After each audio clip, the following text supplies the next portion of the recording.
When crime boss Dante Morelli discovers his dead brother's wife.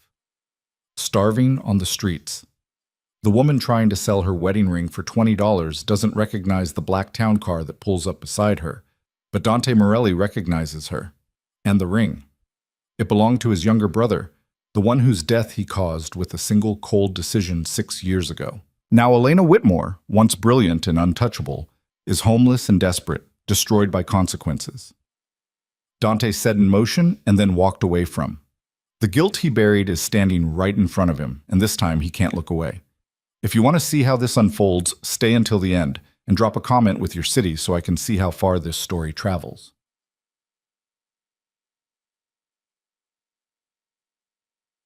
The rain came down hard in Brooklyn, turning the gutters into rivers and the sidewalks into mirrors that reflected nothing but gray.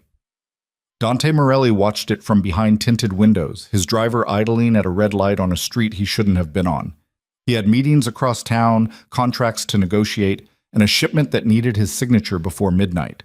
But Romano had taken a wrong turn, and now they were stuck in traffic on the kind of block where people didn't make eye contact and everyone moved fast. "Boss, you want me to take Atlantic?" Romano asked from the front seat.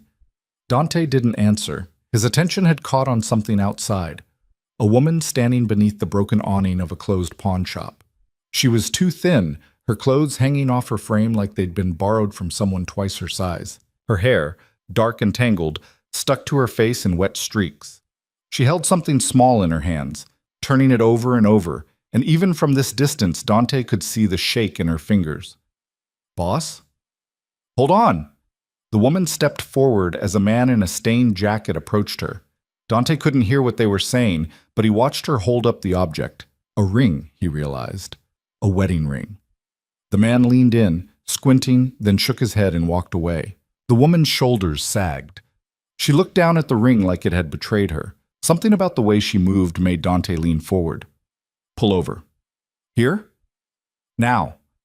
Romano didn't argue. The car slid to the curb and Dante was out before it fully stopped. The rain hit him immediately, soaking through his suit jacket, but he barely noticed. He was already walking toward the woman, his shoes splashing through puddles, his eyes locked on her face. She didn't look up until he was 5 feet away, and then she did. Dante stopped moving. Her eyes, hollow, exhausted, framed by bruised dark circles, met his. For a second, neither of them reacted. She stared at him like she was trying to place a face from a dream. He stared at her like he'd seen a ghost, because he had. "Elena?" Her name came out rough, disbelieving. She blinked, and recognition flickered across her features. Not relief, not hope, just a slow, dawning horror. "No," she whispered. She took a step back, then another. "Elena, wait." "No." Her voice was sharper now, panicked. She clutched the ring to her chest and turned like she was going to run. But her legs gave out halfway through the motion. She stumbled, catching herself against the brick wall, her breath coming in ragged gasps. Dante moved without thinking. He reached for her arm to steady her, and she jerked away so violently she nearly fell again. "Don't touch me." He froze. She was shaking, not from the cold, not from the rain, from something deeper, something that lived in her bones. "Elena, listen to me." "What are you doing here?" Her voice cracked. "What do you want?" "I didn't know you were—" He stopped. There were no good words for what he was seeing, no way to finish that sentence without making it worse. "I didn't know." She laughed, but it wasn't a sound that belonged to anything human. It was bitter and broken, the kind of noise that came from someone who'd run out of things to lose. "Of course you didn't," she said. "Why would you? You made sure I didn't exist anymore." The accusation hit him like a fist. He didn't flinch, didn't defend himself. He just stood there in the rain and took it. Because she was right. "How long?" he asked quietly. "How long what? How long have you been out here?" She stared at him for a long moment, her jaw working like she was chewing on the answer. Finally, she looked away. "Long enough." "Elena, I don't want your pity." She straightened, trying to pull herself together, but her hands were still shaking. "I don't want anything from you. Just leave me alone." She turned and started walking, her steps unsteady, her shoulders hunched against the rain. Dante watched her go, his mind racing through 1,000 calculations, 1,000 consequences. He could let her walk. He could get back in the car and pretend this never happened. She'd disappear into the city, and he'd never see her again. That would be easier. But easy had never been the problem. Elena, stop. She didn't. Please. That word, please, made her hesitate. She stopped walking but didn't turn around. What happened to you? Dante asked, and this time he couldn't keep the rawness out of his voice. What the hell happened? For a moment she was silent. Then, slowly, she looked over her shoulder. Her eyes were wet, not from the rain. You know what happened, she said quietly. You were there when it started. The truth of it sat between them like a third person, heavy and unignorable. Dante had spent 6 years building walls around that truth, burying it, locking it away. But standing here now, looking at what was left of Elena Whitmore, those walls meant nothing. Get in the car, he said.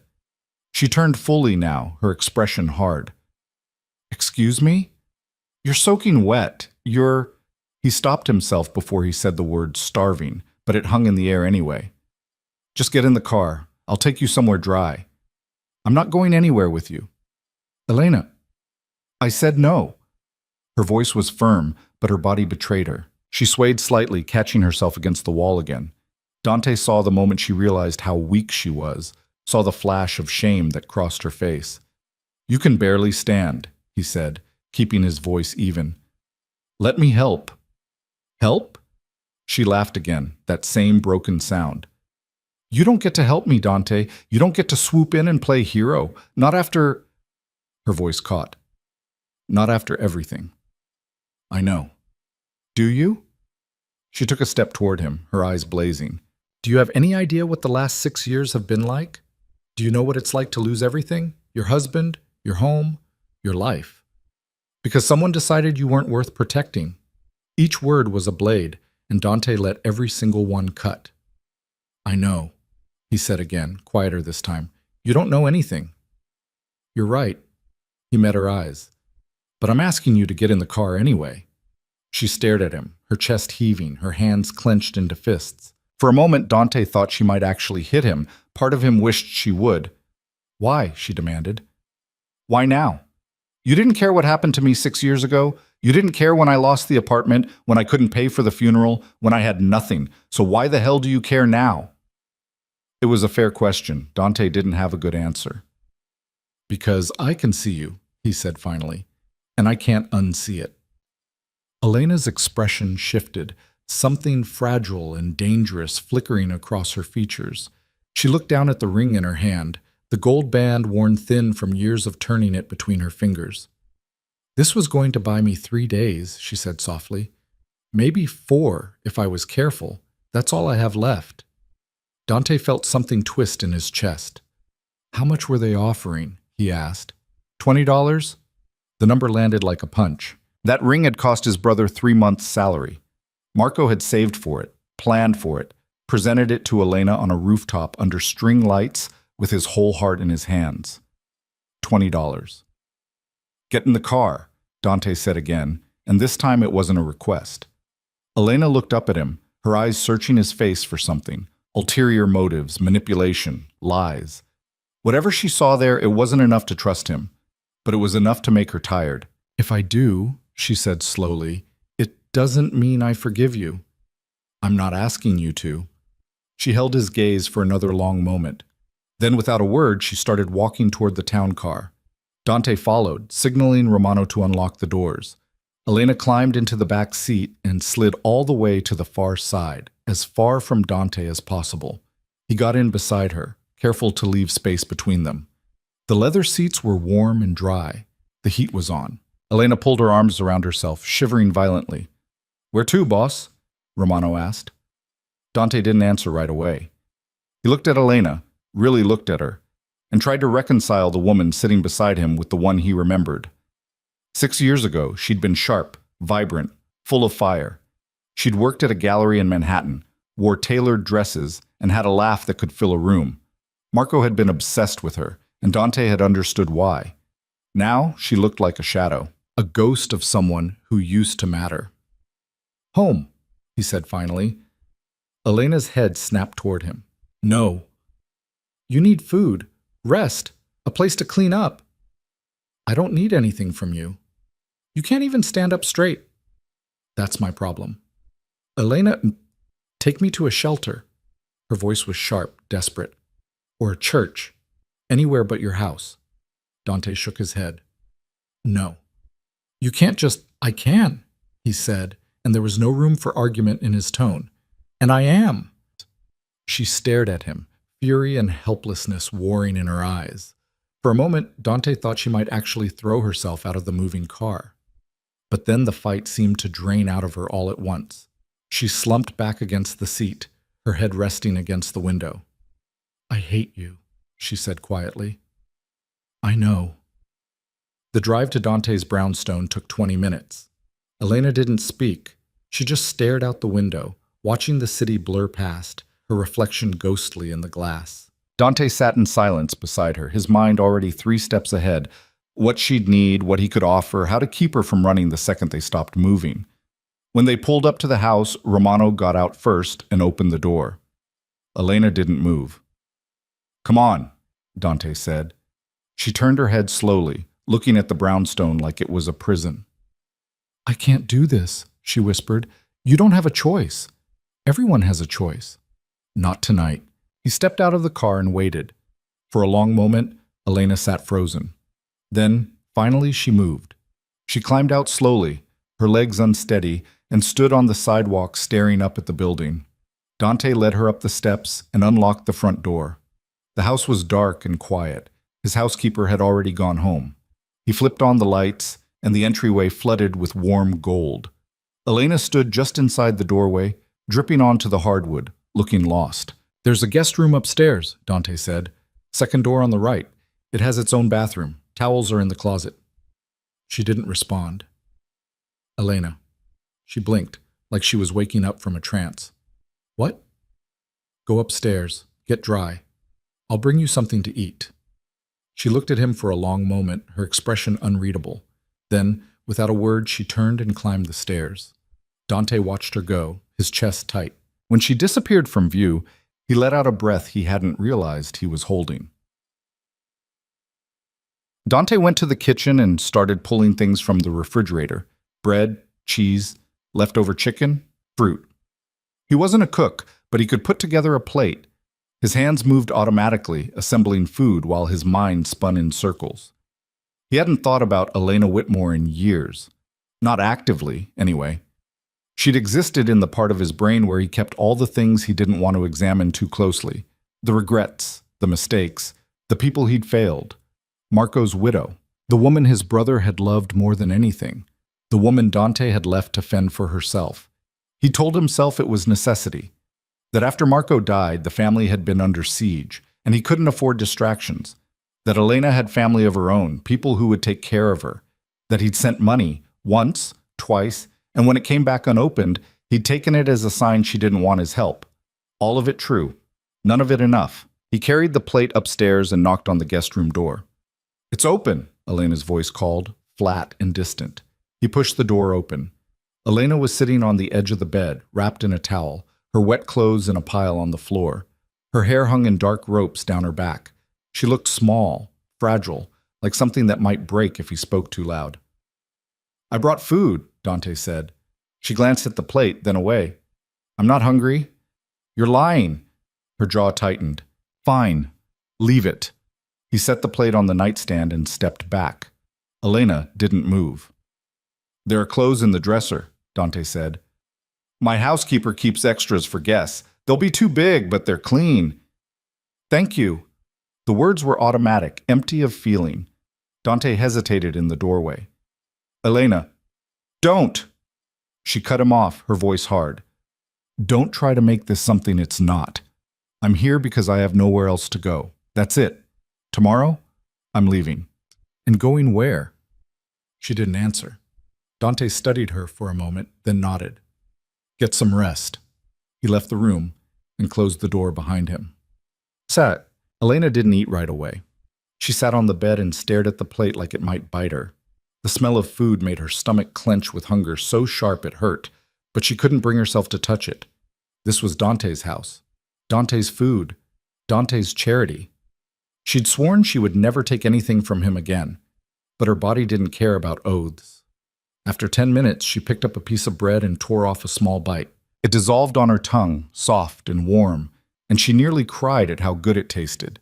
She ate slowly, mechanically, until the plate was empty. Then she curled up on the bed, still wrapped in the towel, and stared at the ceiling. The last time she'd seen Dante Morelli, she'd been wearing black at Marco's funeral.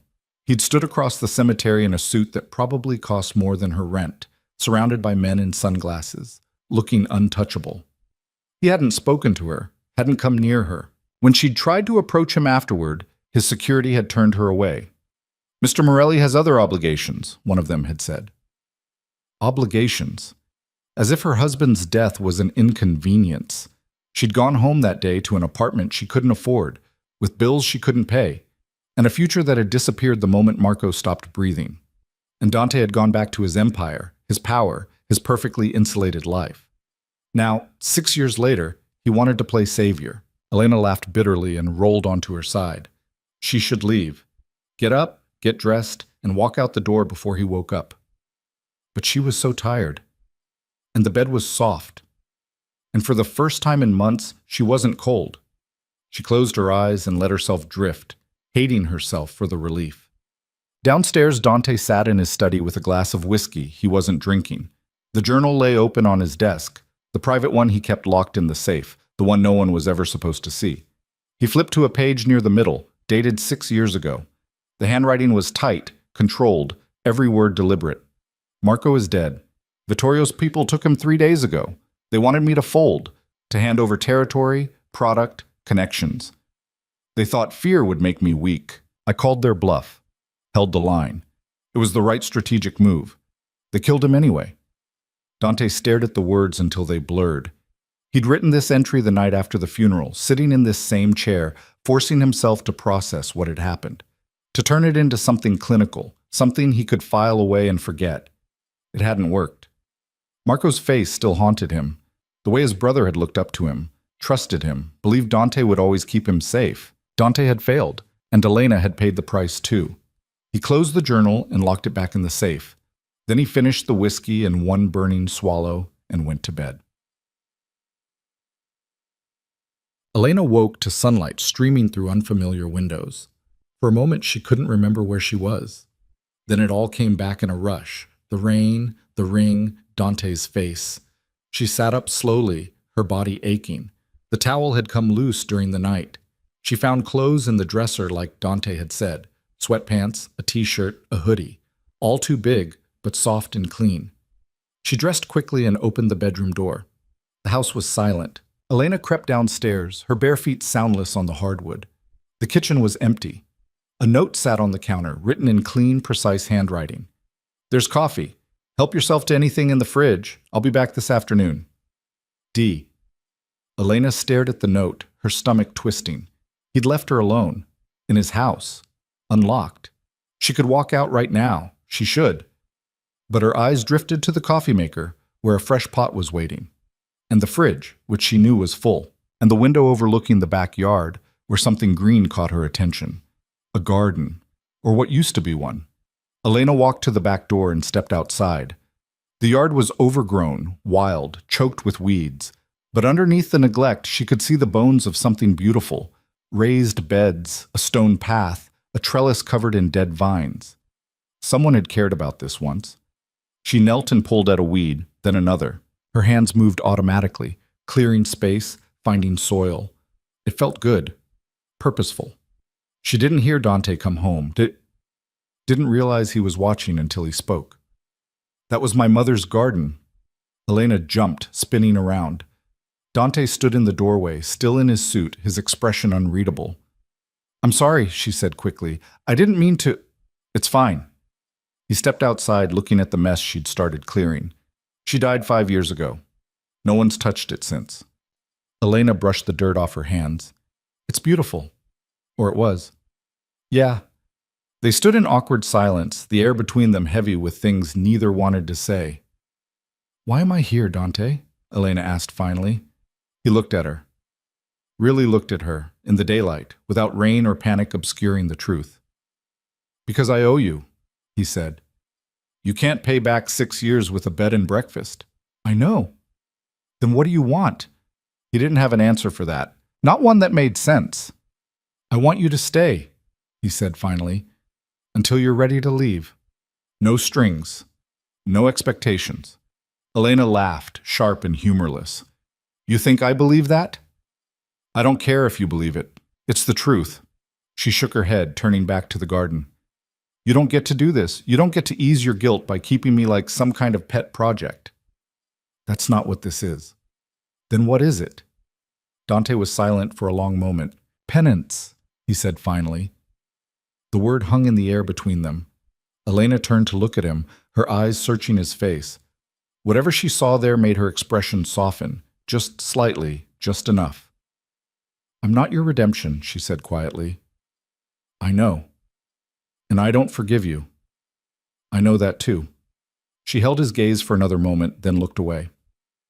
I'll stay, she said. For now. But the second I feel trapped, I'm gone.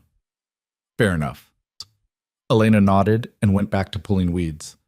Dante watched her for a moment, then turned and went inside. Neither of them knew it yet, but the garden, broken, neglected, full of buried roots, was exactly where the truth would finally come to light. The first week passed in careful silence. Elena moved through the house like a ghost, keeping to the corners, avoiding Dante whenever possible. She slept late, ate alone, and spent hours in the garden pulling weeds with a kind of desperate focus that suggested she was trying to uproot more than just plants. Dante watched from a distance, never pushing, never asking questions. He left the house early for work and came home late, leaving space for her to breathe.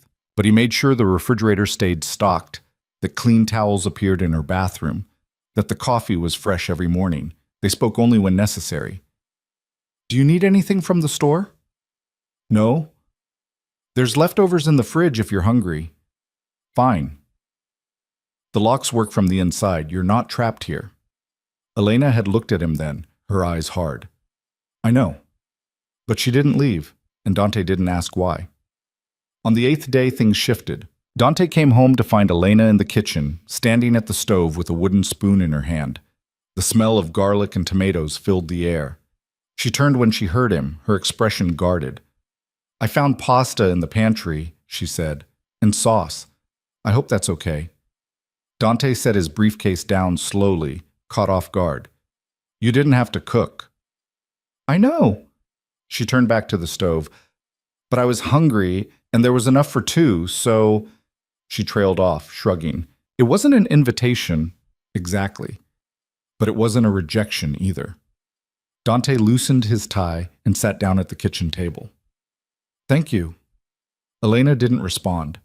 She just stirred the sauce and tested a piece of pasta, her movements efficient and practiced. When the food was ready, she filled 2 plates and set one in front of him without ceremony. They ate in silence at first. Dante hadn't expected the food to be good. He'd expected functional, passable, but it was better than that. The sauce had depth, layers of flavor that spoke to someone who knew what they were doing. This is excellent, he said. Elena glanced up, surprised. It's just marinara. It's more than that. She looked like she wanted to argue, then changed her mind. My mother taught me, before she passed. Dante nodded, filing that information away. He'd known Elena had lost her parents young. Marco had mentioned it once, but he'd never known the details. She would have liked this house, Elena said quietly, looking around the kitchen. The garden especially. She loved growing things. Is that why you've been working on it? Maybe. Elena pushed pasta around her plate. Or maybe I just needed something to do with my hands. It's starting to look better. It's a mess. So was it before?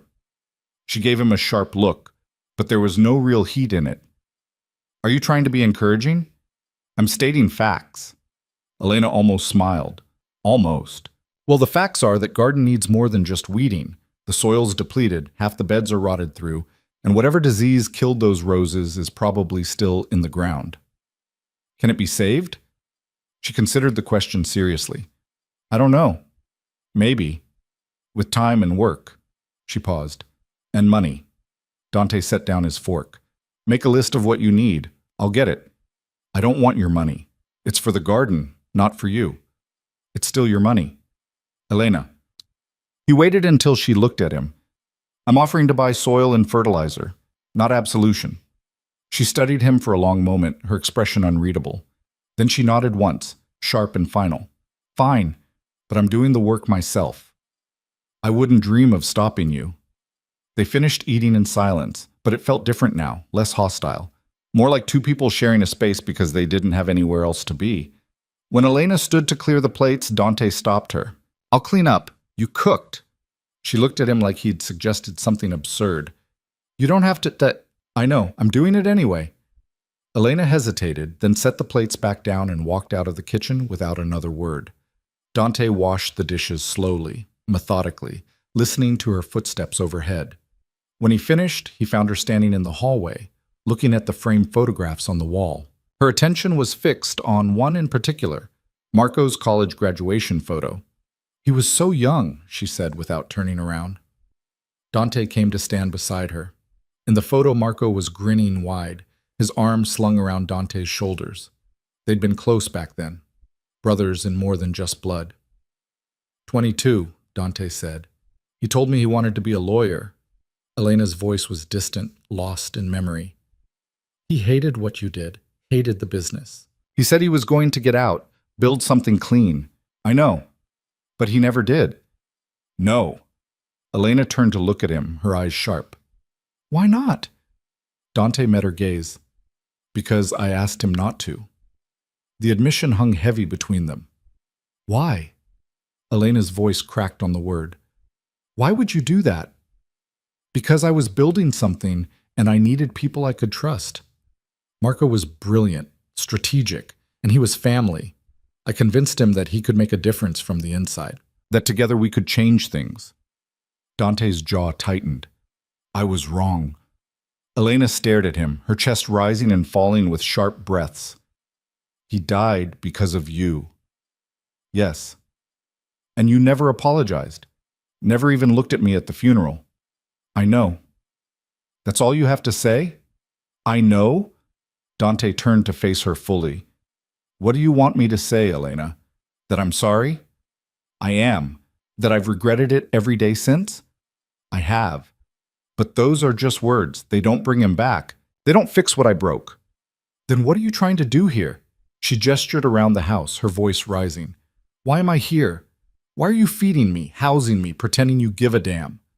I'm not pretending. Then what is this? I don't know. The words came out louder than Dante intended. He took a breath, forced himself to calm down.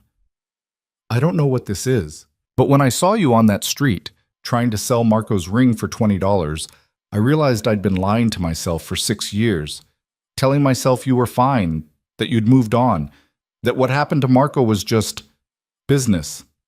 He shook his head. And then I saw you, and I couldn't lie anymore. Elena's eyes were wet, but she didn't cry. You want forgiveness? No. Dante's voice was firm. I want you to survive. I want you to eat and sleep and have somewhere safe to be. I want you to look at that garden and see something worth saving instead of just more death. He paused. I don't expect forgiveness. I don't even want it, because I don't deserve it. For a long moment, Elena just stared at him. Then she turned and walked upstairs without another word. Dante stood alone in the hallway, looking at his brother's face frozen in time, and wondered if he'd just made things better or worse. The next morning, there was a list on the kitchen counter, garden supplies, written in Elena's neat handwriting. Dante took it with him when he left for work. The supplies arrived 2 days later, bags of soil, fertilizer, new gardening tools, seeds, starter plants. Elena was in the garden when the delivery truck pulled up. She watched through the window as 2 men unloaded everything onto the driveway, then disappeared inside without asking Dante about any of it. She found him that evening in his study, surrounded by paperwork. Thank you, she said from the doorway. Dante looked up. You're welcome. That was a lot of stuff. You had a long list. Elena shifted her weight, uncomfortable. I'll pay you back. Eventually. Don't. Dante, I mean it. Don't. He set down his pen. You're bringing that garden back to life. That's payment enough. She wanted to argue. He could see it in the set of her jaw, the tension in her shoulders. but instead she just nodded and left. The garden became her project, her purpose. She worked on it every day, methodically clearing sections, amending soil, planning layouts. Dante would come home to find her kneeling in the dirt, her hands black with earth, her face flushed from exertion. She looked more alive out there than she did anywhere else. One evening, he came home to find her still working, even though the sun had set. He flipped on the outdoor lights and brought her a glass of water. "It's almost 9, he said. Elena sat back on her heels, accepting the water. "I know, I just wanted to finish this bed. It can wait until tomorrow." "I know that too." She drank deeply, then wiped her mouth with the back of her hand. "But I like being out here. It's quiet." Dante understood that. The quiet. The escape. "What are you planting?" he asked. "Tomatoes in this bed? Herbs in the next one. There's a spot in the back that gets good sun. I'm thinking roses there, but different varieties than what died. Something hardier." "You've thought this through." "It's all I think about." She said it lightly, but there was weight beneath the words. Dante crouched down beside her, examining the freshly turned soil. "Why? Why what? Why does this matter so much to you?" Elena was quiet for a moment, her fingers trailing through the dirt. "Because it's something I can control," she said finally. "Everything else in my life, Marco, the apartment, the money, the streets, it all just happened to me. I had no say. But this?" She gestured to the garden. "This is mine. I decide what grows here. I decide what lives." The rawness in her voice made Dante's chest tighten. "Then you should keep going," he said quietly. Elena looked at him, surprised. "I am." "No, I mean really commit to it. Design the whole thing. Make it yours." "That would take months, maybe longer." So? So I'm not staying that long." Dante held her gaze. "Why not?" The question seemed to catch her off guard. She opened her mouth, closed it, then looked away. "Because this isn't my home." "It could be." "No, it couldn't." Her voice was firm. "This is temporary. A stopgap. The second I'm strong enough to stand on my own, I'm gone." "Where will you go?"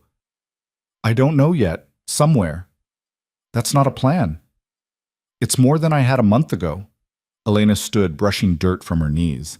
"I'm not your project, Dante, and I'm not your penance. I'm just someone passing through." She walked inside before he could respond.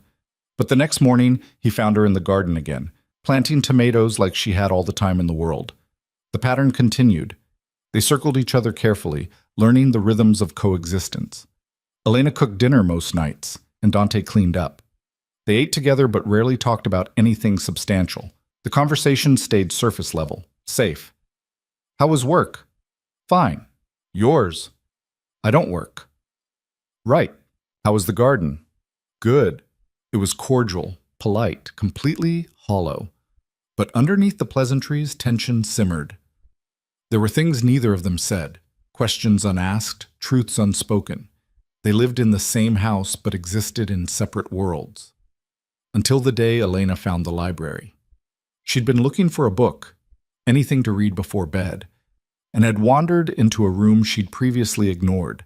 It was lined floor to ceiling with shelves packed tight with volumes. Histories, classics, contemporary fiction, philosophy. An entire wall dedicated to books. Elena ran her fingers along the spines, marveling. She pulled out a worn copy of Chekhov and flipped it open. Inside the front cover, written in faded ink, Marco Morelli, Columbia University, 2015. Her breath caught. She pulled out another book, same handwriting, and another, and another. This was Marco's collection. He loved that library. Elena spun around. Dante stood in the doorway, his jacket slung over one shoulder. "I didn't hear you come in," she said. "You were absorbed." He nodded toward the books. Marco spent every spare dollar he had on those. Said a man who didn't read was a man who didn't think. Elena looked back at the shelves, her throat tight. "Why did you keep them?" "Because they were his." "You could have donated them, sold them, given them away." "I could have." Dante stepped into the room. "But then I wouldn't have anything left of him except memories." Elena set the Chekhov down carefully, like it might break. I didn't know he went to Columbia. Full scholarship, top of his class. He never told me that. He didn't like talking about it, said it made him sound pretentious. Elena laughed, a small, sad sound. That's exactly what he would say. They stood in silence, surrounded by ghosts. You can read any of them, Dante said finally. Take whatever you want to your room. Thank you. He turned to leave, then stopped. Elena? Yeah? He loved you. More than anything. I need you to know that. Elena's vision blurred. She blinked hard, forcing the tears back. I know. Dante nodded and left her alone with the books. That night, Elena lay in bed reading Chekhov by lamplight, her fingers tracing words Marco had once read. She felt closer to him here, in this house, than she had in years. It was disorienting, wrong, somehow. But she couldn't bring herself to stop. The days bled into weeks. The garden grew. Elena grew stronger, her body filling out, color returning to her cheeks. She looked less like a ghost and more like a person. But the house remained tense, charged with unspoken things. One evening, Dante came home to find Elena in the living room, curled up on the couch with a book. She'd started doing that, reading in the common spaces instead of hiding upstairs. It was a small shift, but Dante noticed. Good book? He asked. Tolstoy. So, dense as hell, but yeah. He smiled. Actually, smiled. Elena stared at him. What? He asked. I don't think I've ever seen you smile before. The expression faded. I don't do it often. Why not? Not much to smile about. Elena set the book down. That's bleak. It's accurate. She studied him, her head tilted. Do you ever do anything that isn't work? Not really. That's sad. It's efficient. It's lonely. The word landed like a stone. Dante didn't argue. He just went to the kitchen and poured himself a drink. Elena followed him, leaning against the doorframe. I'm not trying to pick a fight. I know. I'm just saying, this house is huge. You're here all alone. That can't be healthy. I'm not alone anymore. I don't count. Why not? Because I'm temporary, remember? Dante took a sip of whiskey, not looking at her. Right. Elena sighed. Look, I'm not good at this, at small talk or whatever this is, but you've been decent to me, and I'm trying to be decent back, so I'm asking, are you okay? Why do you care? I don't know. Maybe I'm just bored. He glanced at her, and she was almost smiling. Almost. I'm fine, he said. Liar. Elena, you work 16-hour days, come home to an empty house, and drink alone in your kitchen. That's not fine. That's a coping mechanism. Since when did you become a therapist? Since I spent 6 months on the streets and learned to spot people who are barely holding it together. She crossed her arms. You're surviving, Dante, not living. There's a difference. He wanted to argue, to tell her she didn't know what she was talking about. But the truth was, she'd nailed it. What do you want me to say? He asked quietly. I don't want you to say anything. I just want you to know I see you. The admission hung between them, fragile and dangerous. Dante set down his glass. I see you too. Elena's expression shifted, something vulnerable flickering across her features before she shut it down. Yeah, well, don't look too close. You might not like what you find. She left before he could respond. That night, Dante couldn't sleep. He lay in bed staring at the ceiling, replaying the conversation in his head. Elena's words echoed. You're surviving, not living. She was right. He hadn't lived in 6 years. He just kept moving forward, one day at a time, building walls to keep the guilt out. But the walls hadn't worked. They just made him hollow. Around 2 in the morning, he gave up on sleep and went downstairs. The light was on in the kitchen. Elena sat at the table in an oversized sweater, drinking tea. Can't sleep either? She asked. No. Want some? She gestured to the kettle. Dante hesitated, then nodded. He poured himself a cup and sat down across from her. They didn't talk. They just sat in the quiet, drinking tea, listening to the house settle around them. It felt almost peaceful. Thank you, Dante said finally. For what? For being honest earlier, about the coping mechanism thing. Elena shrugged.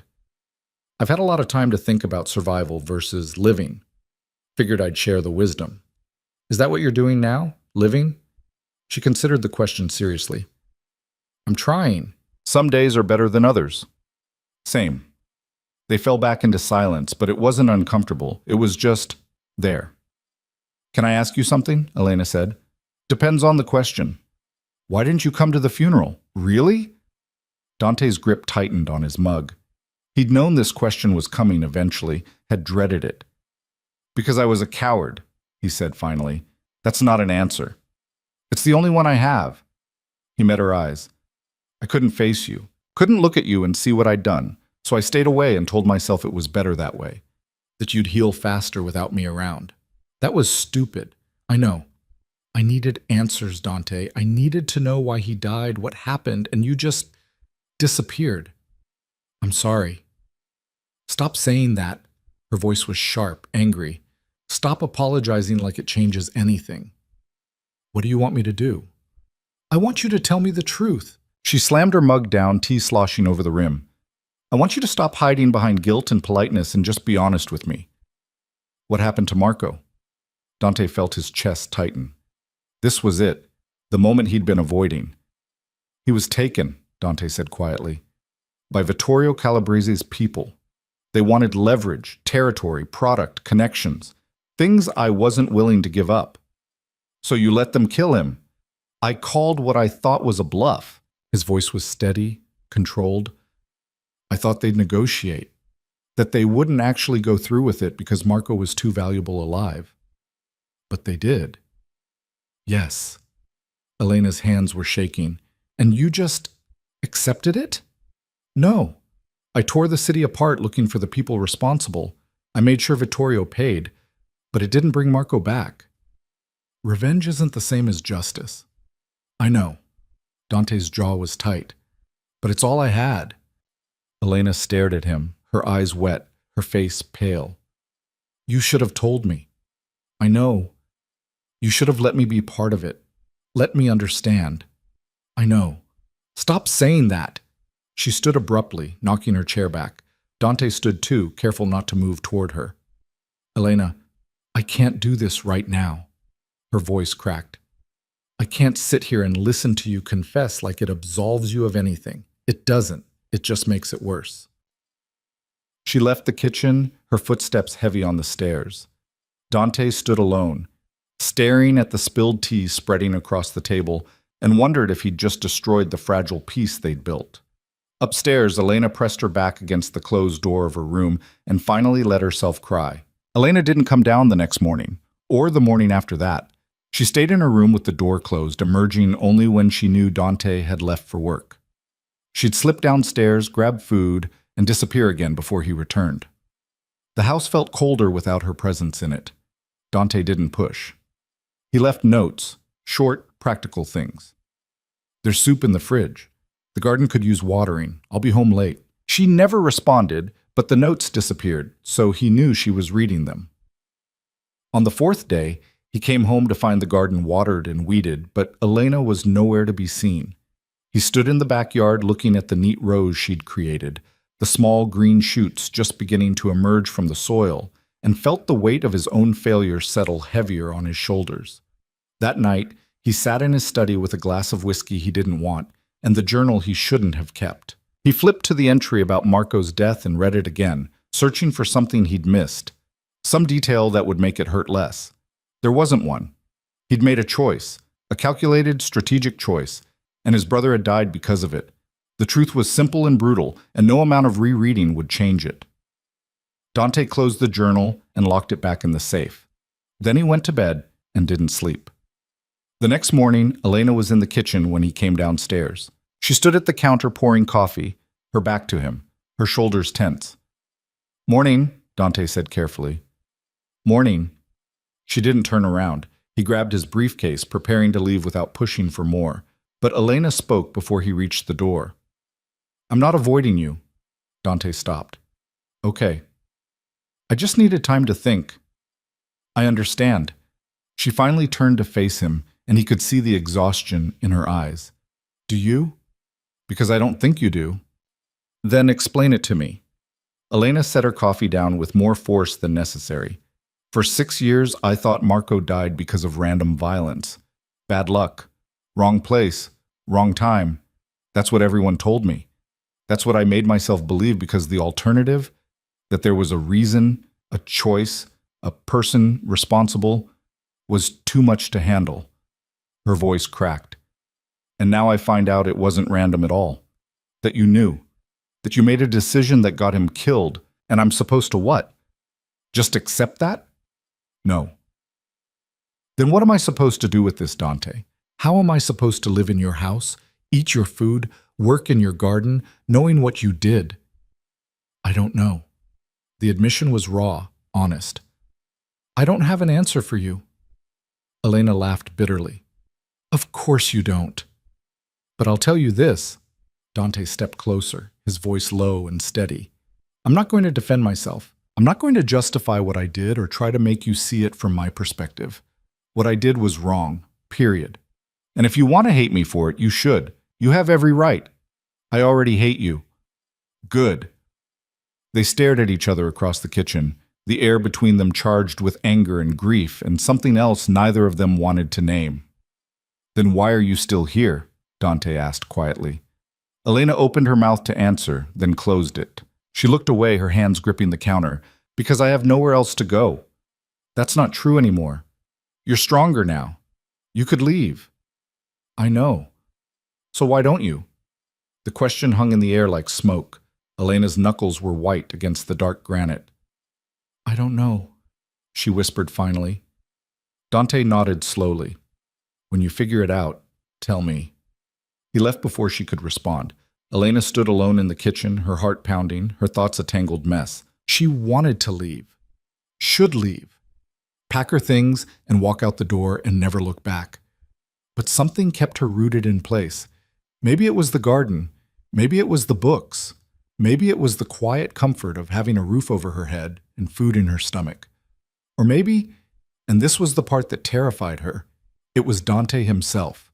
Not because she forgave him, not because she understood him, but because being near him made the grief feel less lonely. Like she wasn't the only person carrying the weight of Marco's death. She hated that she needed it, but she couldn't deny it either. That evening, Elena forced herself to come downstairs when Dante got home. She found him in the living room, tie loosened, reading through what looked like contracts. Can we talk? She asked from the doorway. He looked up, surprised. Of course. She sat down on the opposite end of the couch, keeping distance between them. I've been thinking about what you said, about not defending yourself. Okay. And I realized something. She twisted her hands together. I don't want you to defend yourself, but I do want to understand. Not so I can forgive you. I'm not ready for that, and I might never be. But so I can stop imagining the worst possible version of what happened. Dante set the contracts aside. What do you want to know? Everything. Elena's voice was firm. I want to know exactly what happened, start to finish. No editing, no protecting me from the ugly parts. Just the truth. He studied her for a long moment, weighing something in his mind. Then he nodded. Okay, but not here. He stood. Come with me. Elena followed him upstairs to his study. He unlocked the safe and pulled out the journal, setting it on the desk between them. This is my private record, he said. Everything I couldn't say out loud. Everything I needed to process, but couldn't share. He opened it to the section about Marco. It's not pretty, and it's going to hurt. I know. Are you sure you want this? Elena looked at the journal, then at Dante. Yes. He slid it across the desk to her. Read it, all of it, and when you're done, if you have questions, I'll answer them. She picked up the journal with shaking hands. The pages felt heavy, weighted with secrets. Dante moved toward the door. I'll give you privacy. No. The word came out sharper than she intended. Stay. I want you here when I read it. He hesitated, then nodded and sat back down. Elena began to read. The entries were clinical at first. Dates, names, strategic decisions. But as she went deeper, the clinical tone cracked. She could see Dante's handwriting getting messier, more urgent, could feel the pressure building through the words on the page. Vittorio's people took Marco from his apartment. Clean grab, no witnesses. They called 2 hours later with demands. Withdraw from the waterfront operations, hand over 3 key contacts, and pay $2 million in cash. The timeline was 72 hours. I consulted with my advisors. Everyone said the same thing: give them what they want. Marco's life is worth more than territory, but if I fold, we're finished. Vittorio will know he can take anything from us just by grabbing the right person. The organization will fracture. Everything we've built will collapse. I made the call. Hold the line. Show strength. Force them to negotiate. It was the right strategic move. Elena's hands trembled as she turned the page. Day 2. No contact from Vittorio's people. My team is going insane trying to locate Marco. Nothing. It's like he vanished. I'm starting to think I miscalculated. Day 3. Still nothing. I sent word through back channels that I'm willing to negotiate. No response. Marco's deadline is in 6 hours. I'm not sleeping. Can't eat. Keep playing out scenarios in my head. What if I'm wrong? What if they actually do it? But I can't back down now. If I show weakness, we're all dead anyway. The next entry was dated 3 days later. They sent Marco back in pieces. Not literally, but close enough. He was dumped outside a warehouse in Red Hook, beaten so badly I barely recognized him. The coroner said he'd been dead for 24 hours, meaning they killed him on day 2. Before I even started trying to negotiate. My gamble didn't matter. They were never going to let him live. But I'll never know for sure, because I didn't try hard enough. Didn't move fast enough. I chose the organization over my brother, and he paid for it. Elena's vision blurred. She kept reading through the tears. I told Elena's family the same lie I told everyone else. Wrong place, wrong time. Random violence. Because the truth, that Marco died as a pawn in a power play I refused to concede, would destroy her. I went to the funeral but stayed in the back. Couldn't look at her, couldn't face what I'd done. Afterward, I sent money. Tried to help from a distance. She sent it back every time. I took that as permission to forget. But I never forgot. I just pretended I did. The entries continued, detailing Dante's revenge against Vittorio's organization. The systematic dismantling of his operations, the violence, the finality. Vittorio died 3 months after Marco. His people scattered. I took everything he had and burned it to the ground. It didn't help. Nothing helps. Marco is still dead, and I still made the choice that killed him. Elena closed the journal carefully and set it down. Her hands were shaking so badly she had to clasp them together to make them stop. Dante sat across from her, perfectly still, watching her process everything. They were going to kill him anyway, she said finally, her voice hollow. Maybe. You wrote it yourself. They killed him on day 2, before you even tried to negotiate. I did write that. Dante's voice was quiet. But I don't know if it's true. I told myself that to make it easier to live with. But the reality is, I'll never know. Maybe if I'd moved faster, offered more, they would have kept him alive. Or maybe they always planned to kill him, and nothing I did would have mattered. He met her eyes. Either way, I made a choice that put him at risk. And he died because of it. Elena pressed her palms against her eyes, trying to hold herself together. I don't know what to do with this. Neither do I. I'm so angry at you. You should be. But I'm also... She stopped, struggling to find the words. I'm also relieved, because at least now I know. At least it's not this giant unknown thing eating me alive anymore. Dante didn't respond.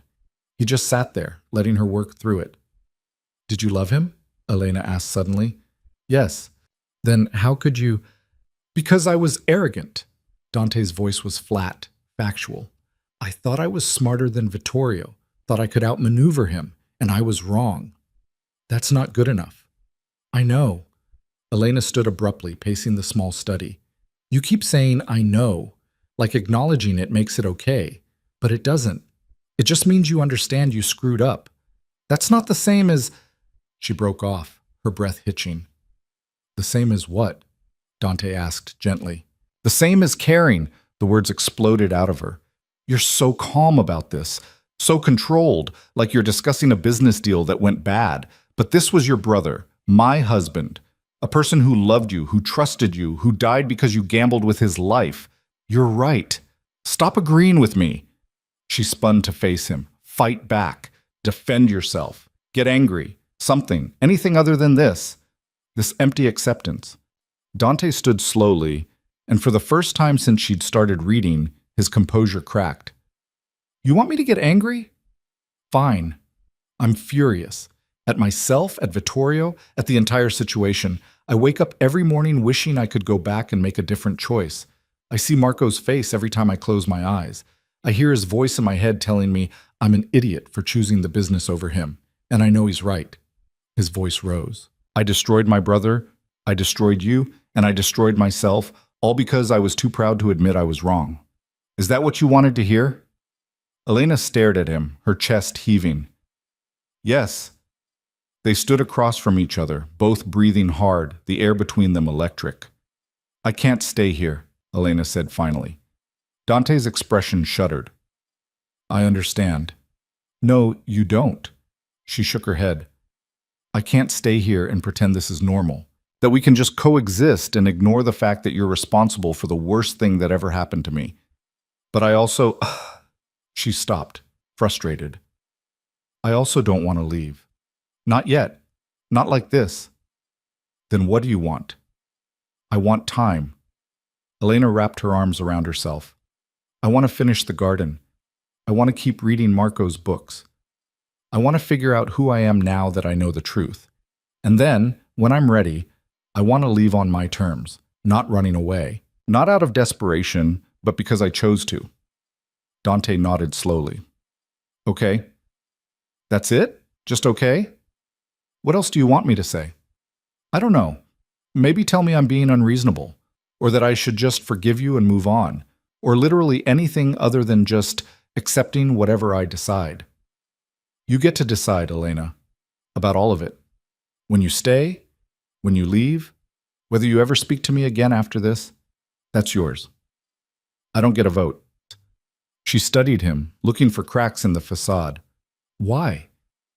Because I took your choices away once before. His voice was quiet. When I didn't tell you the truth about Marco. When I let you think it was random, instead of giving you the information you deserved. I won't do that again. Elena felt something shift in her chest. Not forgiveness, not even close. But maybe the smallest recognition that Dante was trying, in his broken way, to do right by her. I'm going to bed, she said finally. Okay. She walked to the door, then paused. Thank you for showing me the journal. You deserved the truth. Yeah. She looked back at him. I did. She left him alone in the study with the journal still open on the desk. The next morning, things were different. Not better exactly, but clearer. Elena came downstairs to find Dante making breakfast, or attempting to. He stood at the stove with a spatula, scowling at scrambled eggs that were definitely burning. You're going to set off the smoke alarm, she said. He looked up, startled. I thought you were still asleep. I was. The smell woke me up. She crossed to the stove and took the spatula from his hand. Move. Dante stepped aside, watching as she salvaged what she could of the eggs and started fresh with a new pan. I don't usually cook, he said. I noticed. I thought you might be hungry. Elena glanced at him, surprised. That's thoughtful. Don't sound so shocked. A small smile tugged at her lips despite everything. Can you hand me the salt? They worked in tandem, Elena cooking, Dante following her quiet instructions. It should have been awkward, should have been tense, but somehow it wasn't. When the food was ready, they sat at the kitchen table and ate in silence. But it was a different kind of silence than before, less hostile, more thoughtful. I'm going to work on the rose bed today, Elena said eventually. Do you need help? She considered the offer. Actually, yeah, the soil needs to be turned pretty deep, and my back's still not great. I'll help after work. You don't have to. I know. I want to. Elena nodded, accepting it. That evening, Dante came home to find Elena already in the garden, marking out the area where the roses would go. He changed into jeans and a t-shirt, clothes Elena had never seen him in, and joined her. Tell me what to do, he said. She handed him a shovel. Start turning the soil, about a foot deep. I'll work on amending it as you go. They worked side by side as the sun set, their movements synchronized. Dante dug while Elena added compost and fertilizer, mixing it into the earth. Neither of them spoke much, but the silence was comfortable. When it got too dark to see, they sat on the back steps, both dirty and exhausted. "Thank you," Elena said. "You already thanked me for the supplies." "Not for that. For this," she gestured to the garden. "For helping. For not making it weird." "It is weird." "Yeah, but you're not making it weirder." Dante almost smiled. "Low bar." "It's the bar I've got." They sat quietly for a moment, listening to the city sounds in the distance. "Can I ask you something?" Dante said. "Depends." "What happened to you after Marco died? How did you end up—" He trailed off, not wanting to finish the sentence. "On the streets?" Elena's voice was matter-of-fact. "It wasn't one thing. It was 100 small disasters that added up." She picked at the dirt under her fingernails. "I lost my job at the gallery first. Couldn't focus, kept missing work. Then I couldn't pay rent. Marco's life insurance got tied up in legal nonsense because of how he died. His family blamed me somehow, said I should have kept him away from you. They cut me off completely." "I didn't know that." "Why would you? You weren't there." There was no accusation in her voice, just fact. "I couch surfed for a while. Stayed with friends until I wore out my welcome. Tried to get back on my feet, but everything required an address I didn't have, or references I couldn't provide, or a version of myself that didn't exist anymore." She paused. "Eventually, I just ran out of options, and people, and hope." Dante's jaw was tight. "I'm sorry." "I know you are, but sorry doesn't change the past 6 years." "No, it doesn't." Elena stood, brushing dirt from her jeans. "I'm going to shower." "Okay." She made it to the door before she spoke again. "Dante?" "Yeah?" "I'm glad we talked. About Marco. About all of it. I'm still angry, still hurt, but at least now I understand." "That's something." "Yeah." She looked back at him. "It is." The weeks that followed fell into a new rhythm. They worked on the garden together most evenings, transforming the neglected space into something alive. Elena planned the layouts while Dante provided the labor, digging, hauling, building raised beds according to her specifications. During the day, while Dante was at work, Elena continued restoring the space on her own. But she also started leaving the house. Short trips at first. To the hardware store for supplies, to the library for more books. Then longer ones. She'd walk through neighborhoods she used to know, watching the city like a stranger trying to remember a language she'd once spoken fluently. One day she came home with a notebook. "What's that?" Dante asked when he saw her writing in it that evening. "Plans." She showed him pages filled with sketches and notes. "For the garden. I've been thinking about next season, what we could plant, how to rotate crops, which perennials would work best." "Next season?" Dante repeated. "So you're staying?" Elena's pen stilled. "I don't know yet, but if I am, I want to do this right." He nodded, not pushing for more. But something had shifted. The way Elena moved through the house, the way she talked about future plans, it suggested permanence, even if she wouldn't admit it. And Dante found himself hoping, despite everything, that she would stay. Late one night, Elena found herself unable to sleep again. She went downstairs and found Dante in his study, working through paperwork even though it was past midnight. "You're up late," she said from the doorway. He looked up. "So are you." "Couldn't sleep." "Me neither." She leaned against the doorframe. "Can I ask you something?" "Always." "Do you ever regret it? Not just what happened to Marco, but the whole thing, the business, the choices, the life." Dante set down his pen. "Every day." Then why do you keep doing it?" "Because I don't know how to do anything else." He met her eyes. "This is all I've ever been. Take it away and I'm not sure what's left." "That's sad." "It's honest." Elena crossed to the desk and sat in the chair opposite him. "What did you want to be before all this?" "I don't remember. I was 19 when my father died and left me the business. Didn't have much time to think about alternatives." "Marco said you used to draw." Dante blinked, surprised. "He told you that?" "Yeah, said you were good at it. Architecture, cityscapes, things like that." "I haven't drawn in 20 years. "Maybe you should start again." "Why?" "Because you said it yourself. You're surviving, not living. Maybe it's time to figure out what living actually looks like. Dante studied her, something shifting in his expression. When did you get so wise? When I spent 6 months with nothing but time to think. She stood. Anyway, I'll let you get back to work. Elena? Yeah? Thank you. For still talking to me. After everything. She paused at the door. I'm not doing it for you, I'm doing it for me. Because holding on to all that anger was killing me. I'll take it. She almost smiled. Yeah, you will. The next evening, Dante came home with a sketchbook and a set of pencils. He didn't mention it, just left them on his desk. But Elena noticed, and she noticed over the following weeks that he started staying up later in his study.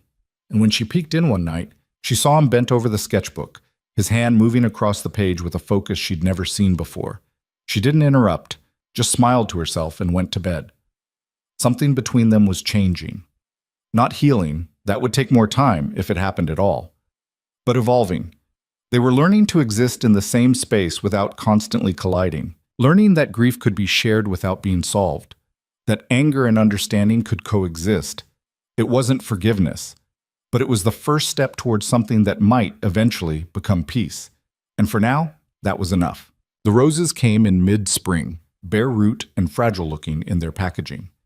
Elena handled them like they might shatter, soaking the roots in water while she prepared the bed she and Dante had spent weeks building. He watched from the back steps, sketchpad balanced on his knee, drawing the garden as it was now, half finished, caught between ruin and restoration. You're not going to help? Elena called over her shoulder. You told me I plant things too deep. Because you do. So I'm observing. She rolled her eyes but didn't argue. The truth was they'd fallen into roles that worked. Elena as the architect and lead gardener, Dante as the muscle and supply runner. It was easier than discussing what they actually were to each other now. Elena settled the first rose into the ground, packing soil around its roots with careful hands. My mom used to say roses were temperamental, that they'd die just to spite you if you didn't treat them right. Sounds like something Marco would have said about you. She froze, then barked out a laugh, sharp and surprised. Excuse me? He said you were the most stubborn person he'd ever met, that once you decided something, there was no talking you out of it. Elena sat back on her heels, dirt streaking her arms. He told you that? Constantly, usually right after you'd win an argument. I didn't win arguments. I was just right. That's what winning is. She smiled despite herself, then caught the expression and tried to hide it. But Dante had already seen it, and something in his chest loosened. These moments were coming more frequently now, brief glimpses of the woman Marco had fallen in love with, emerging from underneath all the survival and anger. Dante found himself looking for them, waiting for the next time Elena would forget to be guarded. What else did he say about me? Elena asked, returning to the rose planting but keeping her voice casual. Dante flipped back through his memory, sorting through years of his brother's rambling about the woman who'd completely upended his world. He said you laughed at his jokes even when they weren't funny, that you read 3 books at once and got them all mixed up, that you cried at movies but pretended you didn't. I don't cry at movies. He said you sobbed through the end of some film about a dog. That's different. The dog died. Exactly. Elena planted the second rose with more force than necessary, but she was smiling. What else? That you were terrifying when you were angry, that you made the best carbonara he'd ever had, that you hummed while you cooked, always the same song, and never realized you were doing it. She stopped moving. What song? He never told me, said it drove him crazy trying to figure it out. Elena was quiet for a long moment, her hands still in the soil. When she spoke, her voice was soft. It was something my mom used to sing. I don't even remember the words anymore, just the melody. Dante didn't respond, just let the memory sit between them. They worked in companionable silence until all 6 roses were planted. Elena stood and surveyed her work, hands on her hips, dirt smudged across her cheek. They look good, Dante said. They look half dead. They'll grow. Maybe. She wiped her face, making the dirt streak worse. If they don't, we'll try again next year. Next year. The words hung in the air, heavy with implication neither of them acknowledged. That night, Elena was pulling books from Marco's library when she noticed one tucked behind the others, a small leather journal, different from the others. She pulled it out and opened it to find Marco's handwriting, younger and messier than she remembered. Her heart stopped. This wasn't Dante's journal. This was Marco's. She sat down right there on the floor and started reading. The entries were scattered, irregular, thoughts and observations from Marco's early 20s. Dreams about law school, complaints about family pressure, sketches of buildings he wanted to design someday. And then, about halfway through, a new theme emerged. Met someone today, gallery opening in Soho. She wore this red dress and spent 20 minutes arguing with some pretentious guy about Rothko. She was completely right, and he was completely wrong, and watching her dismantle his argument was the most attractive thing I've ever seen. I didn't even get her name. Elena's breath caught. She kept reading. Found out her name. Elena Whitmore. Works at the gallery. Went back 3 times this week pretending to be interested in art. Pretty sure she knows I'm full of it, but she keeps talking to me anyway. I'm in trouble. The entries continued, documenting their entire relationship from Marco's perspective. His nervousness before their first real date. His certainty, just 6 weeks in, that he was going to marry her. His terror when he introduced her to Dante and his brother just stared at her without saying a word for a full minute. Dante finally told me what he thought about Elena. He said, "She's too good for you. Don't screw it up." Then he walked away. High praise from my brother. Elena laughed through tears, her hand pressed to her mouth. There were entries about the proposal, about the wedding planning, about the apartment they'd moved into together. And then the entries changed tone. Dante asked me to stay in the business, said he needed someone he could trust, someone smart. I told him I wanted out, that Elena and I were planning a different life. He said the family needed me, that I was the only one who understood both sides, the legacy and the future. I said I'd think about it. Elena's going to kill me. She turned the page with shaking hands, told Elena I was staying. She didn't yell, which was somehow worse, just got very quiet and asked if I was sure. I'm not sure.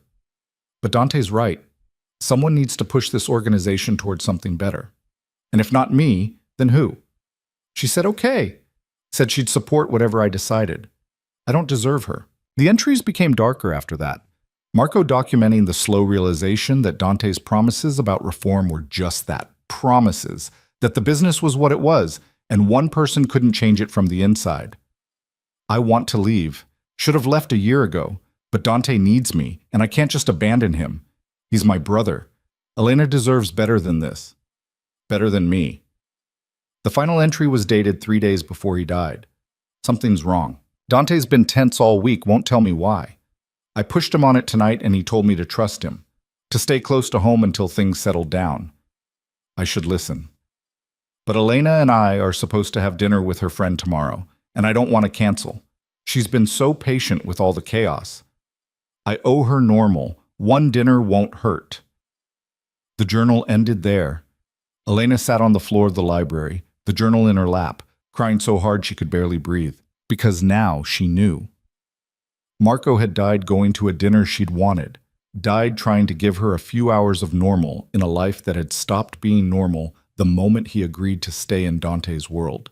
She'd spent 6 years blaming Dante for Marco's death, and she'd been right to.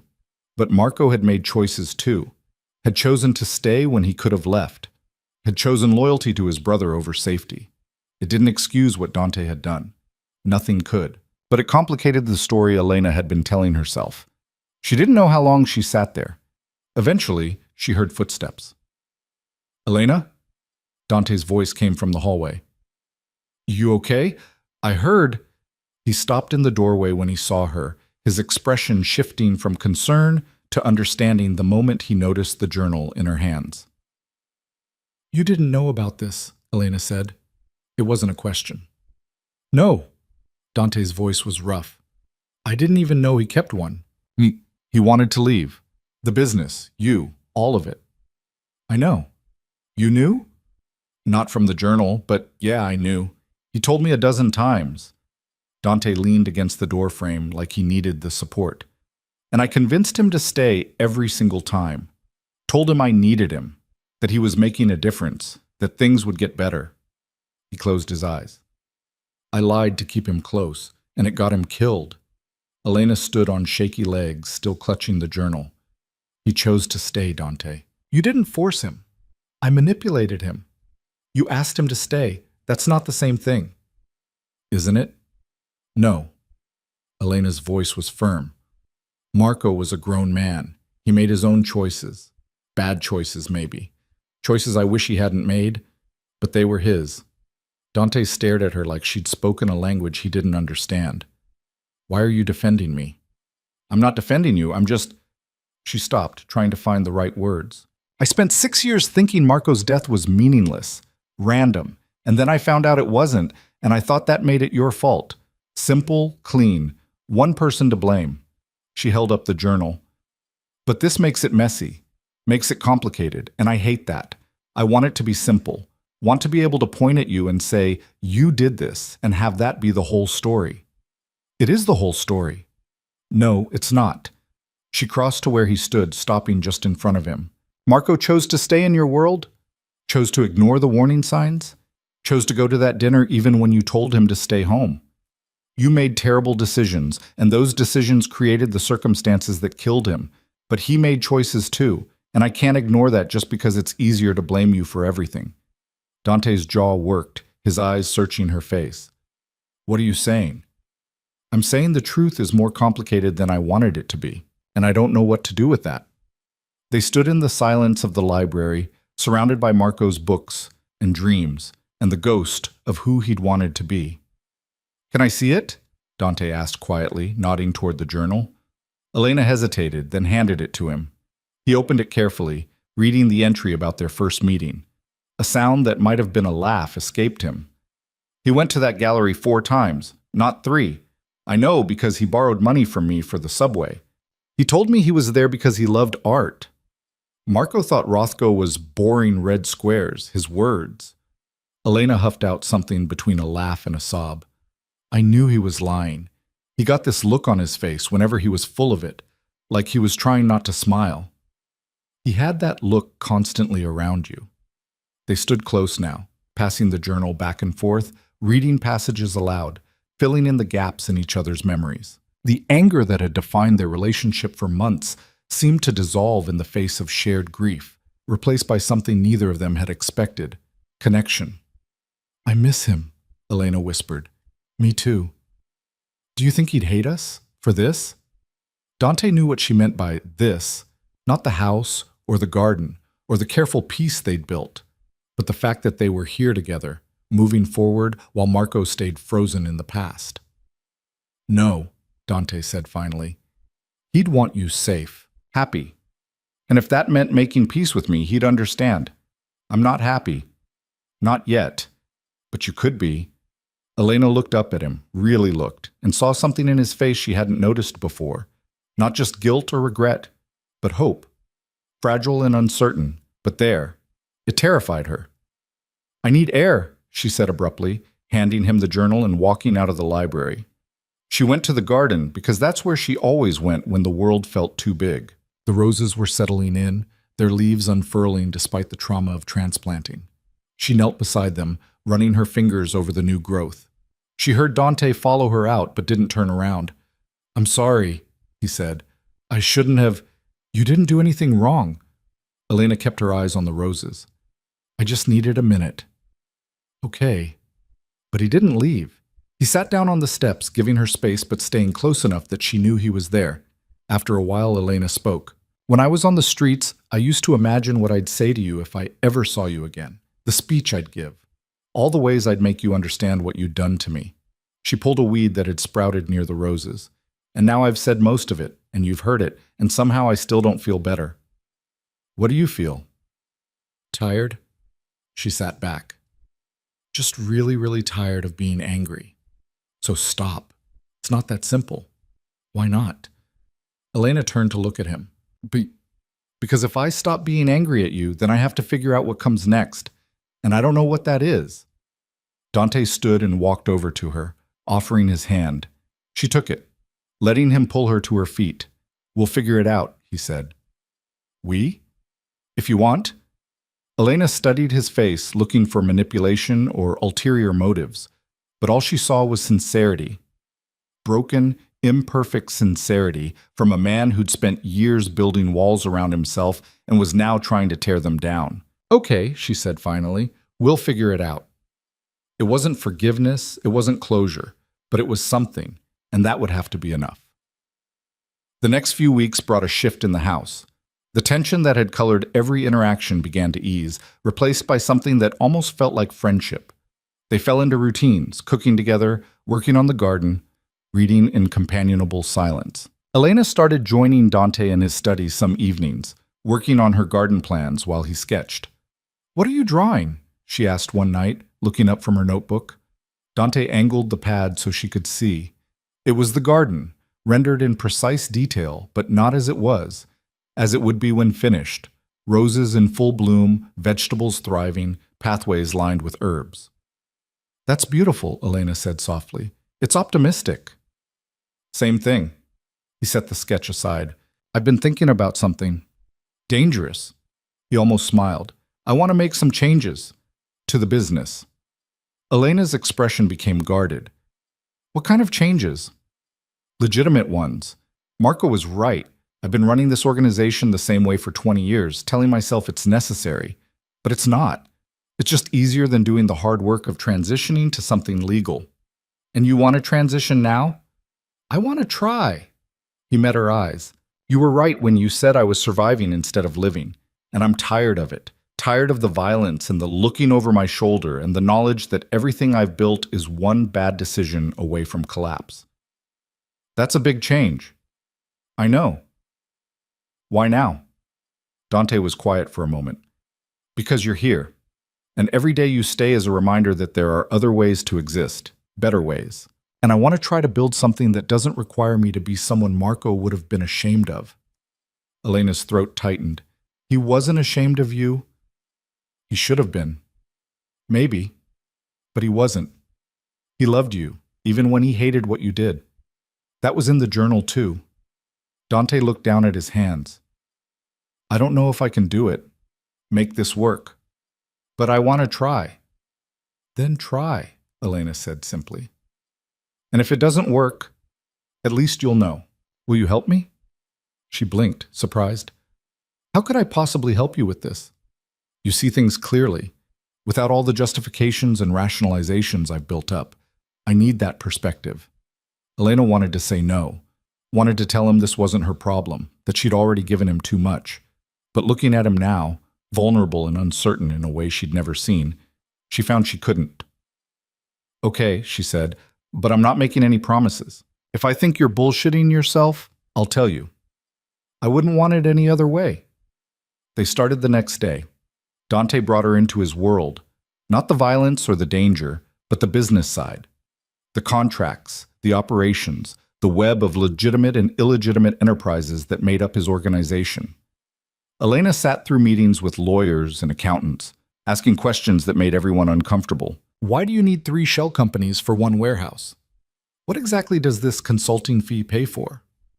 If this is a legitimate security firm, why doesn't it file taxes? Dante watched her dismantle his carefully constructed justifications with something like pride. She was relentless, unimpressed by smoke and mirrors, demanding actual answers instead of corporate doublespeak.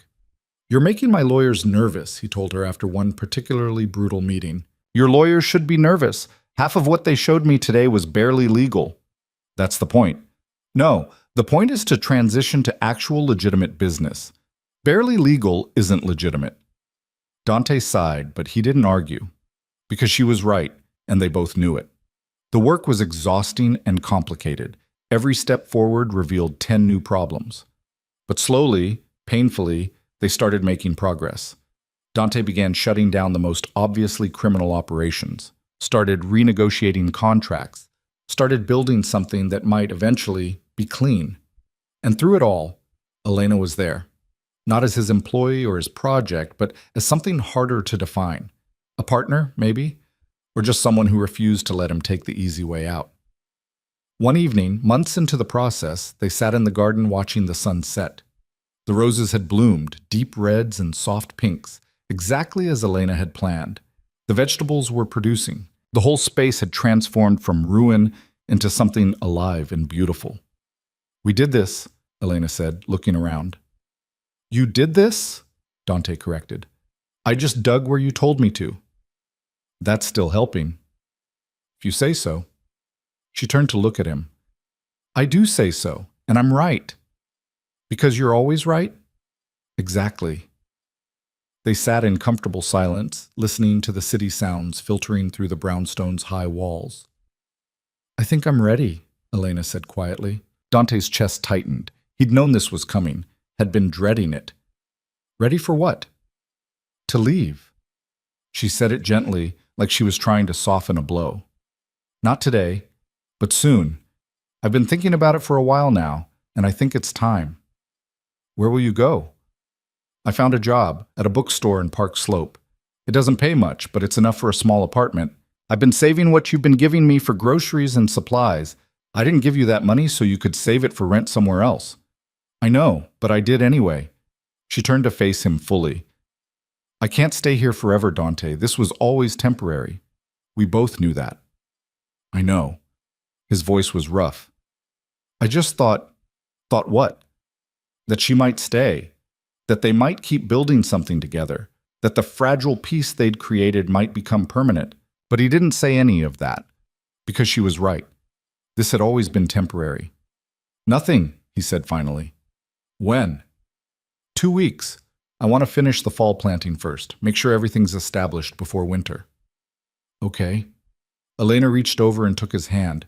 The gesture surprised both of them, but neither pulled away. "This doesn't mean I'm cutting you out," she said. "I'm not disappearing. I just need to prove to myself that I can stand on my own, that I'm not just surviving on your charity. It's not charity. I know, but it feels like it sometimes. And I need to know I can do this myself."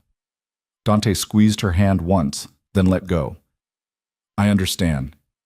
They sat together as the light faded, both knowing that something was ending, but neither of them quite ready to name what they were losing. The next 2 weeks passed too quickly. Elena finished the planting, organized the garden for winter, and packed her few belongings. Dante helped her look at apartments, co-signed the lease because she didn't have credit, and arranged for his moving company to help, even though she only owned 2 boxes of stuff. "This is too much," Elena protested when the movers showed up. "It's a truck and 2 guys for an hour. It's not too much." "Dante." "Elena." He looked at her seriously. "Let me help, please." She relented because arguing seemed pointless. The apartment was small, a studio in a converted brownstone, 4th-floor walk-up. But it had good light and a window that overlooked a community garden. Elena stood in the empty space and felt something like hope. "It's perfect," she said. Dante nodded, not trusting himself to speak. They brought up her boxes, and then the movers left, and it was just the 2 of them in the tiny apartment. "Thank you," Elena said. "For everything. The house, the garden, the job references, all of it. You don't have to thank me." "I do, though. Because whatever else happened between us, you saved my life. And I need you to know I'm grateful for that." Dante shook his head. "You saved yourself. I just gave you space to do it." "That's not true." "It is." He stepped closer. "You're the strongest person I know, Elena. You survived things that would have broken most people. And you're still here, still fighting, still trying to build something good. That's all you. Not me." Elena's eyes were wet. "Why are you saying this now?" "Because I need you to know it before you go. Need you to understand that whatever happens next, you're going to be okay. Better than okay." She crossed the space between them and hugged him. It was brief and awkward, but real. "Take care of the garden," she said when she pulled back. "I will. And yourself." "I'll try." She smiled through tears. "That's all any of us can do." Dante left because staying would have made it harder. He went home to a house that felt too big and too empty. He went to the garden and looked at the roses Elena had planted, now thriving despite everything. And he let himself grieve what he'd lost. Again, the bookstore was called Second Chapter, which Elena found almost too on the nose to bear. But the owner, a woman named Ruth with silver hair and kind eyes, didn't ask questions about the gaps in her resume or why someone with a degree in art history had been unemployed for 6 years. She just handed Elena an apron and showed her how to work the register. The work was simple: shelving books, helping customers, running the small cafe counter during lunch rush. Elena threw herself into it with the same intensity she'd brought to the garden, learning the inventory system, memorizing which regulars liked, which genres, perfecting the foam on cappuccinos. It felt good to be useful again, to earn money that was hers, to fall into bed exhausted from honest work instead of from the weight of everything she'd survived. But the apartment was quiet at night, too quiet. She'd gotten used to the sounds of Dante's house, his footsteps on the stairs, the clink of glasses in the kitchen, the scratch of pencil on paper when he stayed up late sketching. Now there was just the hum of her neighbor's television through the wall and the occasional siren in the distance. Elena told herself this was what she'd wanted: independence, proof that she could stand on her own. Most days she even believed it. 3 weeks after she moved out, her phone rang. Dante's name on the screen made her stomach flip in a way she didn't want to examine too closely. Hello? The roses are dying. Elena sat up straighter. What do you mean dying? The leaves are turning brown, dropping off. I've been watering them like you said, but something's wrong. Did you check for beetles? There's a specific kind that I checked, no beetles. What about the soil? Is it draining properly? I don't know. How do I tell? Elena closed her eyes, torn between exasperation and something warmer. I'll come look at it. You don't have to. I'm coming. Tomorrow afternoon. I'll take the train after work. There was a pause on the other end, then quietly, Thank you. She told herself she was going for the roses, that she'd spent too much time on that garden to let it die from neglect, that it had nothing to do with the fact that she missed the house, or the work, or the man who lived there. The next day, Elena left the bookstore at 3 and took the subway to Dante's neighborhood. Walking up to the brownstone felt surreal, like visiting a place from a dream. She knocked instead of using her key, which was still buried at the bottom of her purse. Dante answered, looking like he hadn't slept. His shirt was wrinkled, his hair uncombed. For a man who usually looked like he'd stepped out of a magazine, the disorder was startling. You look terrible, Elena said. Thanks. Come in. The house was messier than she'd ever seen it, papers scattered across the dining table, dishes in the sink, his suit jacket thrown over a chair. Dante caught her looking and had the grace to seem embarrassed. I've been busy. I can see that. They went to the garden, and Elena knelt beside the roses, examining the browning leaves with careful fingers. After a few minutes, she sat back. You're overwatering. What? You said to water them regularly. I said to water them when the soil is dry, not every single day. She pointed to the base of the plants. See how the soil's staying wet? The roots are drowning. Dante crouched beside her, looking at the damage he'd inadvertently caused. Can they be saved? Maybe. We need to cut back the dead growth, add some drainage material, and let them dry out. They might recover. We? Elena glanced at him. I'm here. Might as well fix it properly. They spent the next 2 hours working on the roses, falling back into the rhythm they'd established over months of gardening together. Elena directed while Dante followed orders, pruning where she pointed, mixing amendments into the soil according to her specifications.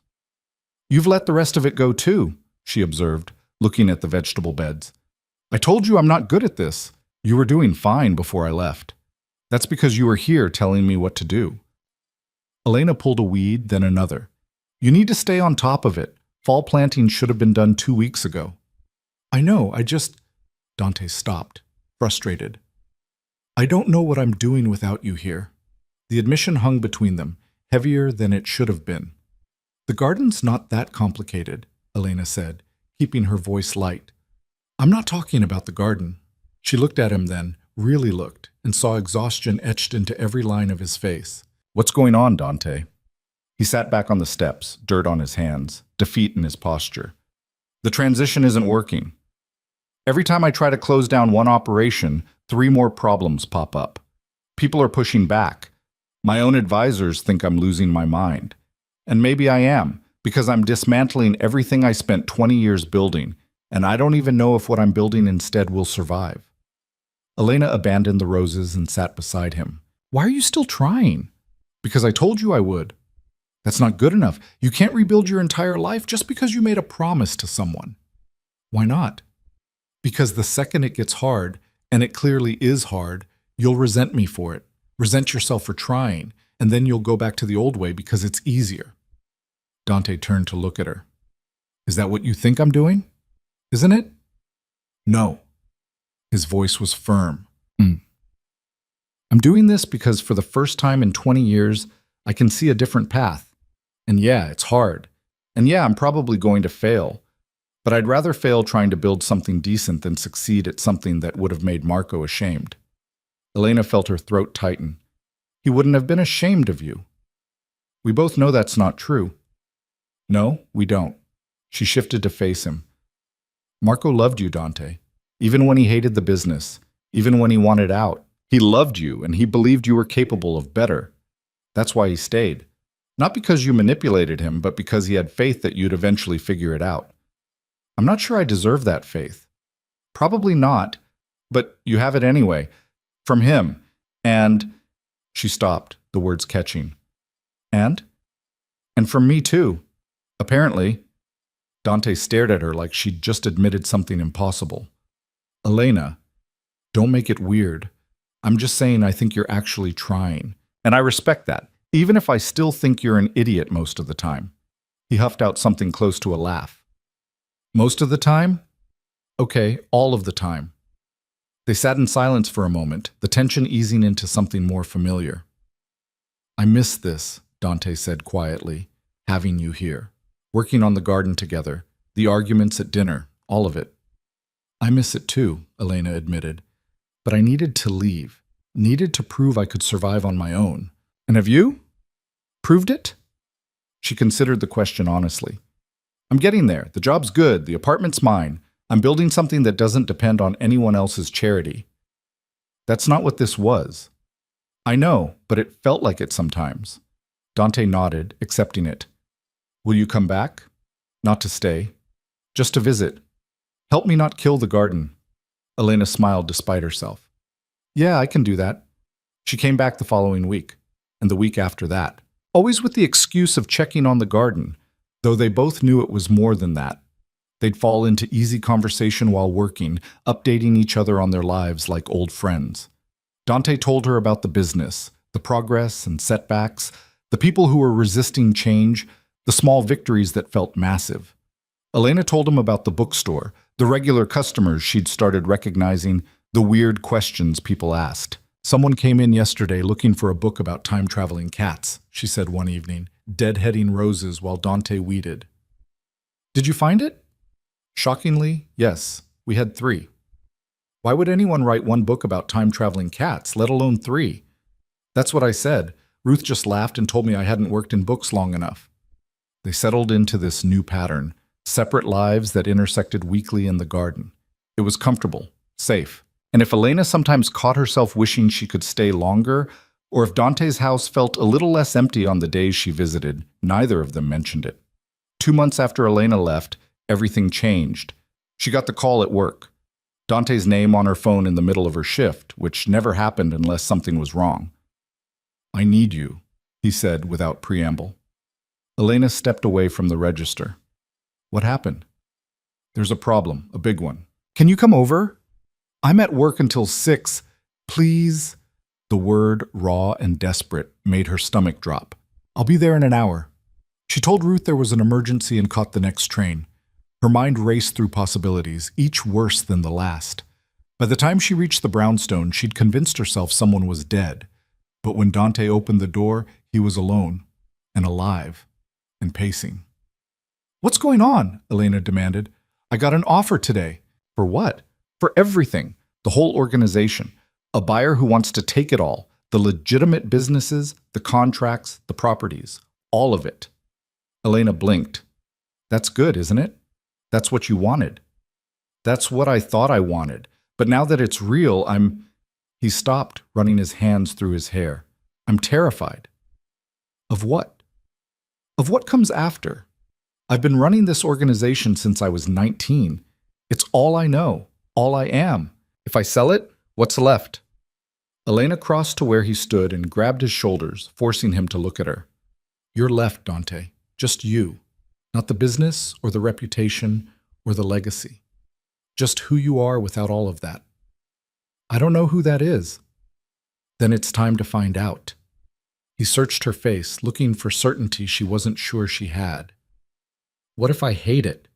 What if I sell everything and realize I made a massive mistake? Then you'll deal with it like you've dealt with everything else.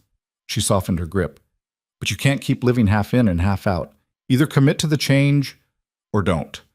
But stop torturing yourself with maybes. Dante pulled away, walking to the window. The buyer wants an answer by Friday.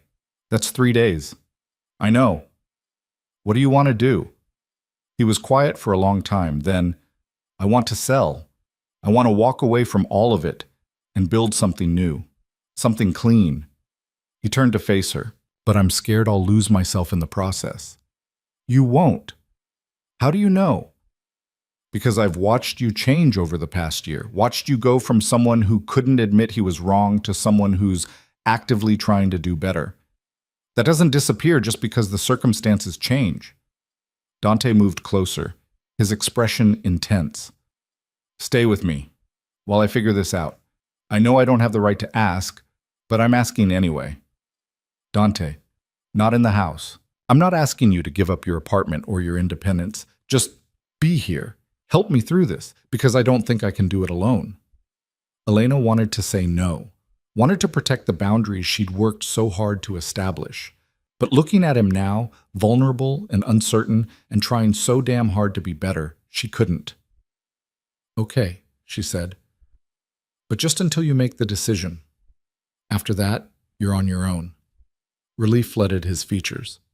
Thank you. They spent the next 3 days working through everything. Elena sat with Dante and his lawyers, asking the same uncomfortable questions she'd asked before, making sure the deal was actually what it appeared to be. She pushed him to think through consequences, to plan for contingencies, to consider what he'd do with his life after. You could go back to school, she suggested one night over takeout. Finish that architecture degree Marco said you wanted. I'm too old for school. You're 43, not dead. Still. Or you could travel, see the places you've only read about. Alone? The question caught her off guard. I mean, you could find people to go with. Like who? I don't know, friends, family. She paused. Me? If you wanted. Dante looked up sharply. You'd come with me? I said if you wanted, hypothetically. I'm not making promises. But something in her chest warmed at the idea. Traveling with Dante. Seeing him somewhere other than this house, this city, this life. Being together without all the weight of history crushing down on them. I'd like that, Dante said quietly. Hypothetically. On Friday, Dante signed the papers. He sold everything, the operations, the properties, the remnants of an empire he'd spent 2 decades building. And when it was done, he walked out of the lawyer's office and stood on the street looking lost. Elena was waiting for him outside. She'd taken the day off work, told Ruth she needed to be there for a friend. Now she watched Dante emerge from the building looking like a man who'd just jumped off a cliff and wasn't sure if the parachute would open. How do you feel? She asked. I have no idea. That's probably normal. Is it? I don't know. I've never sold a criminal empire before. He huffed out a laugh and some of the tension left his shoulders. What do I do now? Whatever you want. I don't know what I want. Elena stepped closer and took his hand. Then let's start small. What do you want for lunch? He looked down at their joined hands, then back at her face. I want to go home. To the garden. I want to sit in the space we built together and just breathe. Okay, let's do that. They took a cab back to the brownstone and Dante changed out of his suit into jeans and a t-shirt. They sat in the garden while the afternoon light filtered through the trees, neither of them speaking, just existing in the space they'd created together. I'm terrified, Dante said finally. I know. But I also feel lighter. Like I've been carrying something heavy for so long, I forgot what it felt like to stand up straight. Elena leaned her head against his shoulder. That's good. That's really good. Will you stay? Not just today, but longer. Help me figure out what comes next. She should have said no, should have maintained her independence, protected her hard-won boundaries. But sitting here with him, in this garden they'd built from ruins, Elena realized something. She didn't want to leave. "Yeah," she said softly. "I'll stay." The transition wasn't smooth. Dante struggled with purpose, with identity, with what to do with days that stretched empty before him. He threw himself into the garden with almost manic intensity, expanding beds, adding features, planning elaborate projects that would take years to complete. Elena watched him carefully, making sure the restlessness didn't turn into something darker. She encouraged him to sketch more, to take walks, to explore the city like a tourist instead of someone who owned pieces of it. "You need hobbies," she told him one morning. "I have the garden." "That's not a hobby, that's an obsession. You need something else." "Like what?" "I don't know. Cooking classes? Photography? Underwater basket weaving?" "That's not a real thing." "My point stands." Dante ended up taking a drawing class at a community center, which Elena found hilarious until she saw his work. He had real talent. Marco had been right about that. His sketches of the city were precise but not cold, capturing the energy of New York in a way that felt alive. "These are good," Elena said, looking through his sketchbook one evening. "They're adequate. Stop fishing for compliments. They're good, and you know it." He smiled, almost shy. "The teacher wants me to show some pieces in a student exhibition next month." "You should do it."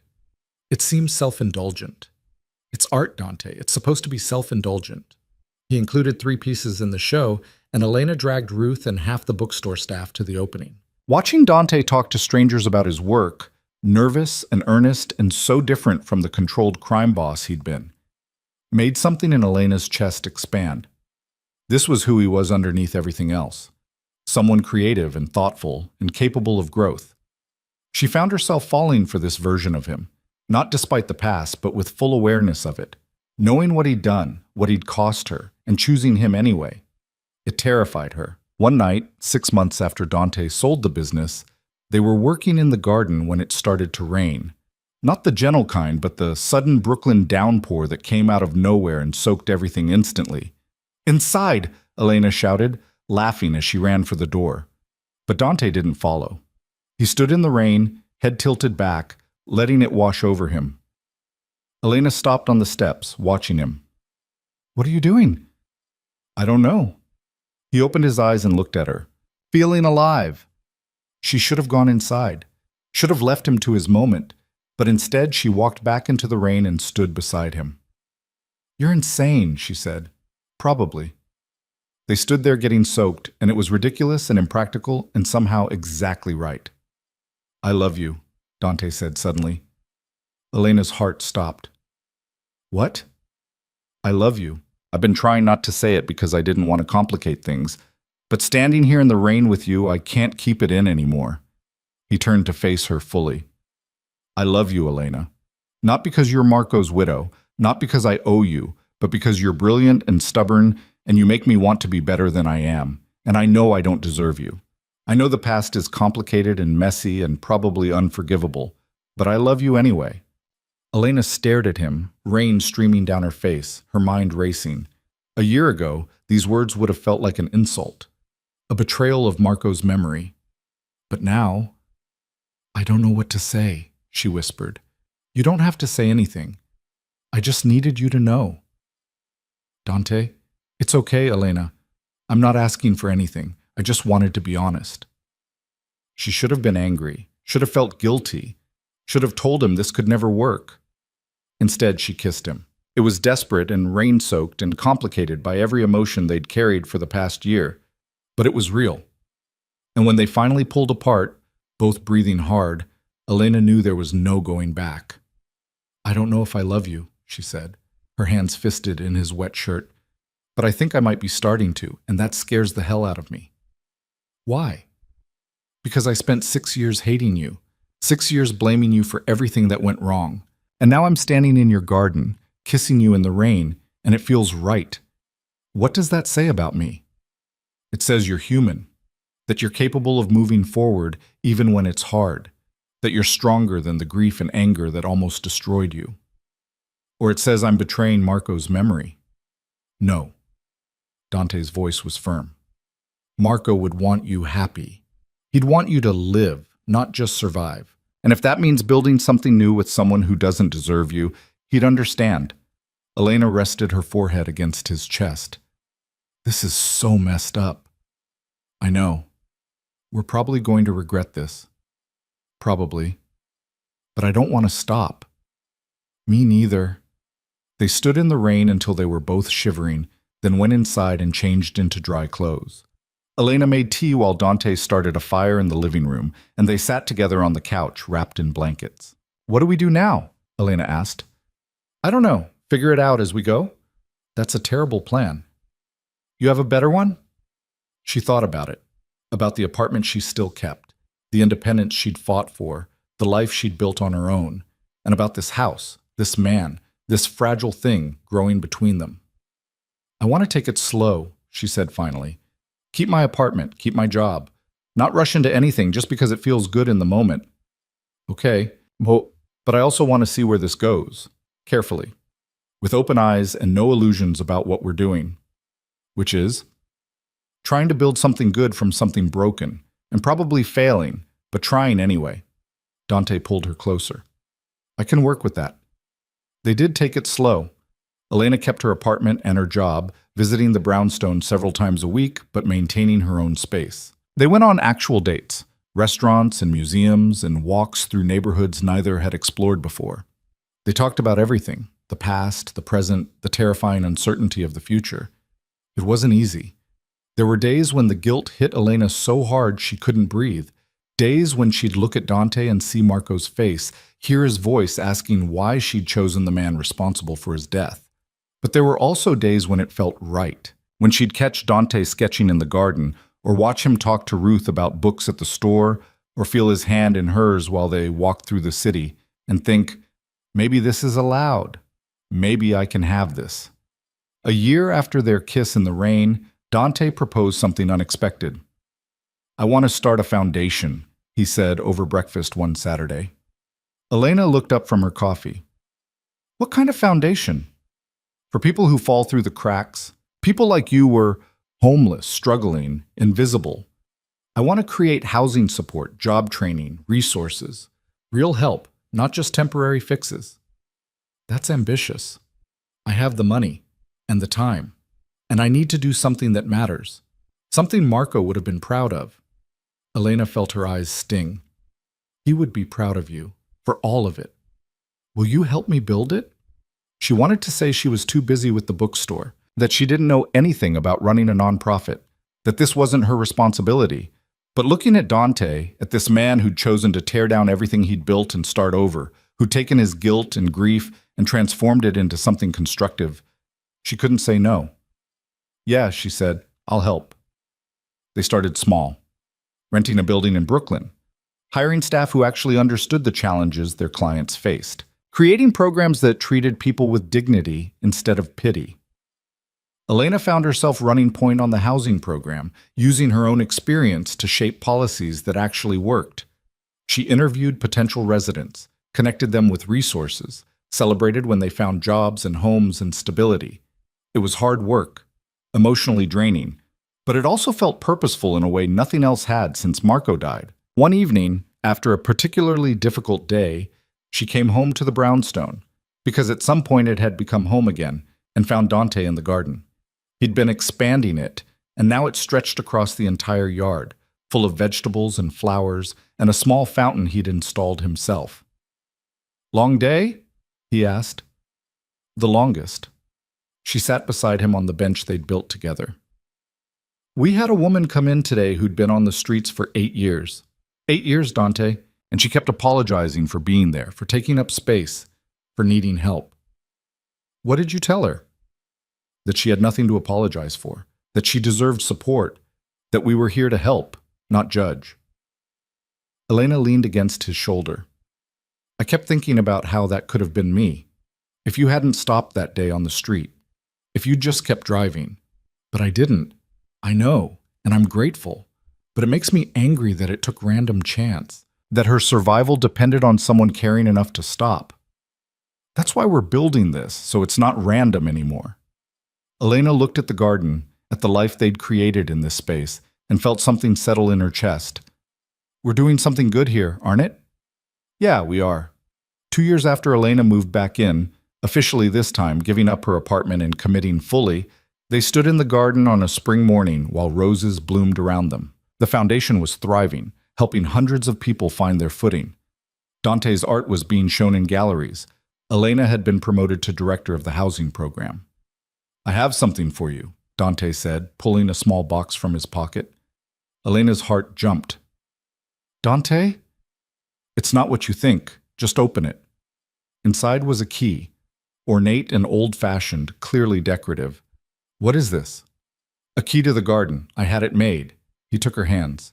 This space, everything we've built here, it's as much yours as mine. I wanted you to have something to symbolize that. Elena turned the key over in her hands, feeling the weight of it. It's beautiful. I was going to get you a ring, but that felt wrong. Too much like trying to replace what you had with Marco. He met her eyes. This isn't about replacing him or pretending the past didn't happen. It's about acknowledging what we've built together, on our own terms. She kissed him then, soft and certain. I love you. I love you too. I need to tell you something, though. Okay. I'll never fully forgive you for what happened to Marco. That choice you made, it changed my life in ways I can't undo.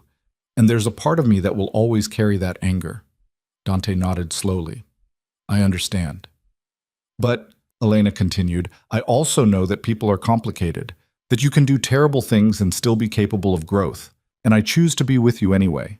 Not because I've forgotten or excused what happened, but because I believe in who you're trying to become. That's more than I deserve. Probably, but it's what I'm offering. They stood in the garden they'd built from ruins, surrounded by life they'd cultivated together, and it felt like a beginning, not a clean one, not simple or uncomplicated, but real. 6 months later, they held the foundation's annual fundraiser in the brownstones' backyard. The garden was filled with people, donors, residents, staff, friends. Ruth came from the bookstore. Dante's old lawyer, who'd helped navigate the sale, showed up with his wife. Even some of Elena's former gallery colleagues, the ones who'd stuck by her, made appearances. Elena stood on the back steps, watching it all, feeling the weight of the key Dante had given her in her pocket. It's something, isn't it? Ruth said, appearing beside her with a glass of wine. It really is. I'm proud of you, you know, for everything you've built, both here and at the foundation. Elena smiled. I had help. Still counts. Ruth clinked her glass against Elena's. Marco would be proud too. The mention of his name didn't sting the way it used to. Instead, Elena felt warmth. Yeah, I think he would be. Dante found her later, after most of the guests had left. They sat in the garden as the sun set, exhausted but content. We did good, he said. We did. Think we can keep doing it? Elena leaned against him, watching the roses sway in the evening breeze. Yeah, I think we can. It wasn't a perfect ending. There was no magical moment where all the pain disappeared or the past stopped mattering. Elena still had days where the grief hit hard. Dante still carried guilt that would never fully fade, but they'd learned to live with it, to build something new without erasing what came before, to choose each other consciously and deliberately, every single day. The garden grew. The foundation expanded. Their lives intertwined in ways that felt both impossible and inevitable. And in the space where ruin had once stood, something beautiful took root and bloomed.